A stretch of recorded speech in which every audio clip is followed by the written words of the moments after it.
Today's reading is from ACA's Loving Parent Guidebook. Today we are on Chapter 5 and page 60. Critical Parent Boundary Statements.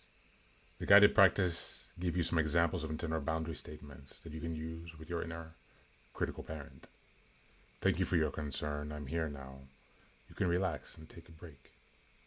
It's a good experiment with different boundary statements to discover what works best for you. Here are some other examples to try out. It's okay, affirmation from the Big Red Book, page 329. It's okay to make mistakes and learn. I know you want help, but your judgments are making things harder. I see your good intention, but I need some space right now. What are you trying to protect us from? If you feel curious, you can empathize with the critical parent's answers. Here's what I know about the situation. Shares perspective. I can handle it. I'm not comfortable with how you're talking. It's scaring the little one. I know you want to protect the little one. I'm in charge of blank now. What works for me is to love all the parts of myself. This means listening to the critical parent and responding with, "Thanks for sharing," followed by a counteracting statement such as, "And just for today, I think differently." This works better than trying to kick this part. As a result, my critical parent feels heard, seen, and felt, resulting in a reduced amount of intensity and frequency of hearing from that part of myself. And that's the reading for today.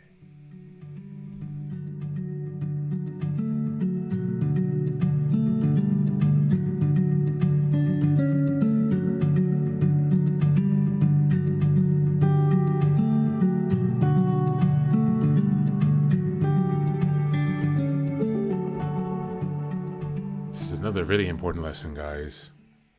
Setting the boundary with that inner critical parent.